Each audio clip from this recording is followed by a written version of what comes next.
Hi everybody, welcome to the United Stand. Where did it all go wrong for Erik ten Hag? Ruben Amorim is the new coach of Manchester United and it all starts now. But we must learn from the past. I want to know in the comments what you think went wrong, because I've got 7 things and actually you wonder whether Amorim will actually look at those things and learn from them, because I think we can definitely learn from the mistakes that Erik ten Hag made. First of all, number 1, I think, and this is a very obvious one, he never integrated himself in with the press. I think the media is very powerful in this country, and really, I think fans are more powerful these days because of social media, because they're more vocal, and the media is dying in the mainstream, but they still are very powerful. They still have access to press conferences and everything like that. And obviously, I think with the constant pile-on that Ten Hag got probably for the last 18 months, really went back to the very start where they wanted Pochettino. They ended up with Ten Hag, which was the fan choice, and they started on him straight away. Why is he buying Eredivisie players? Started talking about, how he wasn't very personable, didn't have much of a personality. So from day one, I think that was something that Ten Hag was fighting against. And honestly, you do need to get them on side, even if you're doing it just as a pretend. And I think Amorim will do that as well. The second thing that's really important is Ten Hag abandoned his principles very, very quickly. Amorim, we know, is a 3-4-3 guy, and we hope to see that, which is so different to anything we've ever seen. But with Erik ten Hag, what he did at Ajax, it was a back four. And Man United play a back four. They played a back four under Ollie. They played a back four under Jose. But Ten Hag's style of play, the high press, the high possession, the high chance creation, we never saw it really over, 2.5 years. And he abandoned that really early because he looked at the team and didn't think it could do it. So in the short term, he went for results and probably thought, in the long term, I'll build out my style of play. That's a mistake, because in the short term, if you're successful, people expect that to continue, and you never get to go through the hard yards of integrating your principles. You cannot abandon your principles. I think fans will put up with the bad results at the start if you get better. But if you start well, not doing what you're meant to be doing, and then it goes wrong, you're going to lose that patience. Point 3 is definitely the deadwood. And I think that this is really important. Erik ten Hag never cleared out the deadwood. Now, is he responsible for that? Some people would say some of the deadwood actually became his favourites. And I think that was how lost Ten Hag actually got in the end, with the stubbornness and the favouritism, which we'll talk about in a moment.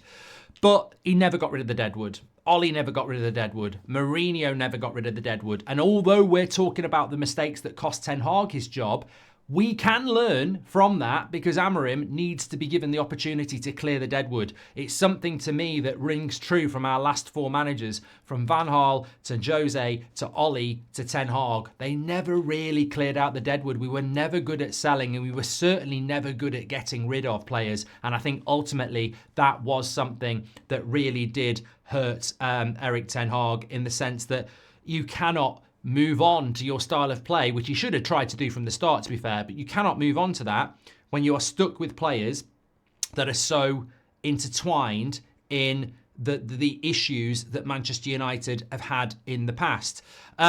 Point 5 for me was his stubbornness. And this was something that, look, I come from a position where I back Ten Hag right to the end. I don't want to see managers sacked. I don't think that's the solution. I don't think Amorim will take Man United back to the top with these players. I think he will need to be allowed to remove the deadwood. I think he will be allowed to bring his own players in, and I think hopefully that will make us successful. There's no way that the problem at Man United is just the manager, and I don't think the problem was Ollie, and I don't think the problem was Jose either. So I didn't think the problem was just exclusively Ten Hag, but what he was stubborn. If you look at things like Ahmad and the whole free Ahmad thing, I mean, it was funny, but actually it was actually confusing. There was a serious element to it. Ahmad was ready to play from January. He barely really played until about, late March, April. Then he was good.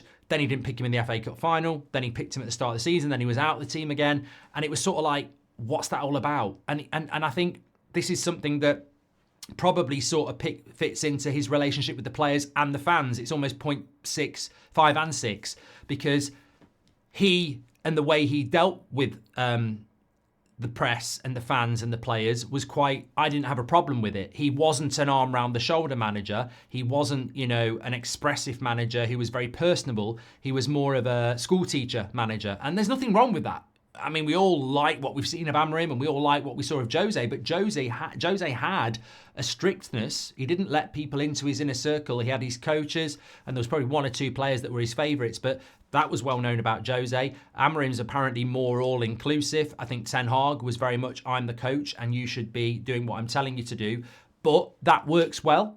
I think Pep's a bit like that. I think there are managers out there that are like that. And I think some people responded well to that. If you look at the Mainus and the Garnachos, they did well for Ten Hag and they were quite happy to have a disciplinarian type coach. But I think there were other players that didn't work well with that. Because Ten Hag wasn't an arm round the shoulder. And I don't blame him for that, actually, but he certainly wasn't. But then because of that, I think that some players didn't actually work as hard or respect him or believe in him because they felt that he then had favourites and he was stubborn. And, if you're in a position where you're a player that, you're not getting game time and other players are getting game time and they're not playing well, that favouritism and stubborn became a problem for Ten Hag. And it actually got worse. I mean, we're talking here about what we can learn for Amorim and what went wrong for Ten Hag. I obviously said I wanted Ten Hag to stay for this season after winning the FA Cup, but it was the Brighton game, wasn't it, where a lot of people said, what are you doing? And I was like, you're Ten Hag and you're absolutely burning him. And I was like, yeah, because we fought to keep him and he's been given the money and Ineos have backed him, and then he starts the season and it's almost like he's sacking himself. And I said that after the Brighton game, which was the second game. We shouldn't have lost that game. I can't even remember the mistakes he made. Like, he took Bruno off with 10 minutes and 15 minutes to go, and I thought Bruno was actually playing well. He made a catalogue of decisions that day that were just ridiculously stubborn. And there was an element of, chaos to it. And I think that Ten Hag was definitely a stubborn coach. And with this fan base, that sort of lost him friends, and it certainly lost him players as well. So I think the stubbornness certainly was something that was a problem with Ten Hag, and especially towards the end. And I think favouritism also never disappeared from the summer, which many of us wanted to disappear. It never did, and it stayed, which was obviously a big problem for him.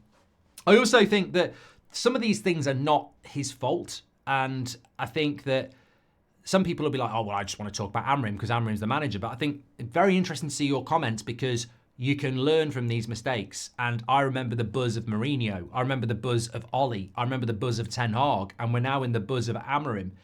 Every manager has been sacked within 2.5 years. So in 2.5 years, Amorim might be back here. So there are things that we can learn ahead of that. And there are things that Amorim can learn ahead of that. And although some of these things you could aim at Ten Hag and say maybe his personality didn't fit, maybe his charisma, maybe the players let him down, they're not removing the deadwood, as we've said, I think there are aspects that were probably out of his control. And then the final point I was going to make is, as point 7, as the reason why I think he got sacked, is that last season killed him, really. I think last season absolutely killed him. When you look at what went wrong, most of it wasn't actually his fault. Going back to the signings, Mason Mount was a player that nobody really understood why we bought him, but thought he's a good player. Ten Hag was obsessed with him. He was out all season injured. Gave him the number 7 shirt. I mean, that's the catalyst, isn't it? The Mason Mount signing was sort of like, what's that all about then? Oh, Ten Hag's obsessed with him. He's giving him the number 7. And it was an absolute disaster. Onana came in after getting rid of De Gea, who just won the Golden Glove. He had a terrible first season. The sad thing is, Onana's actually really good now, but Ten Hag's gone. But his first season was not good. And even Rasmus, who I thought he had a good season, he wasn't fit for the start of the season. So all 3 of his major signings didn't actually do that well for him at the start. I think the Jadon Sancho thing hit very, very quickly. The Anthony thing hit very quickly. The Rashford thing hit in January. So he had problems off the field. Again, that wouldn't really be his fault. Just like some of the transfers, he liked them, but they got injured or they weren't ready or they took time to adapt. Then you had the massive injury crisis, which again was just incredible. And I know it happened to a couple of other clubs as well, but it was incredible. The amount of centre-backs we used, the amount of injuries we had, that was destabilising. You've got the Glazers selling the club, and that didn't happen until the middle of the season, which prevented a January transfer window as well. So I think last season was just probably the season where he really did lose his job because I think so much went wrong And so much was sort of held against him from that as well. And I don't think that's anything that, you know, how would you change that? You can't tell the Glazers not to sell halfway through the season and ignore the January transfer window. All right, you might not have bought Mount, but like he wanted Mount, and that, you know, that's bad luck. The injury crisis, I mean, we're still getting injuries now.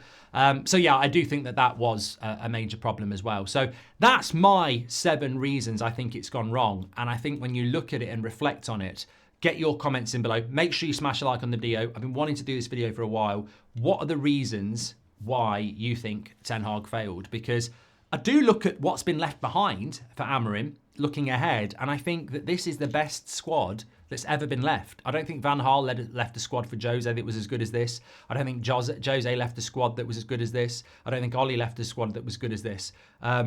Sir Alex Ferguson left the champions to David Moyes, I mean, obviously, but I think this is a really good squad, which suggests that maybe Ten Hag could have been successful.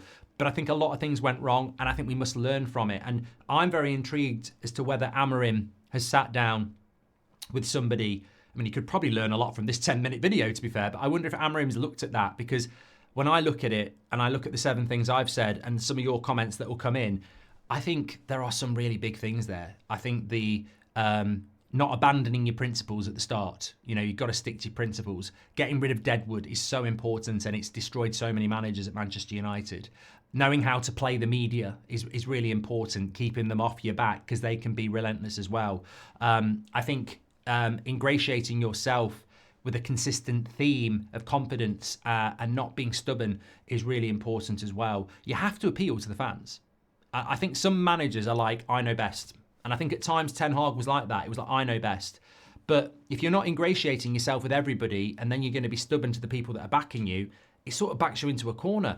I definitely feel with Ten Hag after that Brighton game, I was pro Ten Hag and I was like, you don't have all of the fan base behind you. There's probably 30% of the fan base that want you to be sacked. And then you're doing stuff that the people who are backing you don't like. And I don't really understand why you're doing it either. So, look, I'm not saying a manager should be keeping an eye on what the fans want, but there is something to be said for keeping the fans happy as much as there is the media. So, anyway, enjoyed that. I think it's really important. Some people just want to move on, but I think looking at the reasons Ten Hag got sacked can help us look at the things that Amorim needs to do. Thank you for everybody for listening. Make sure you smash a like on the video. Do get your comments in. Subscribe to the channel. I'll speak to you on the next one.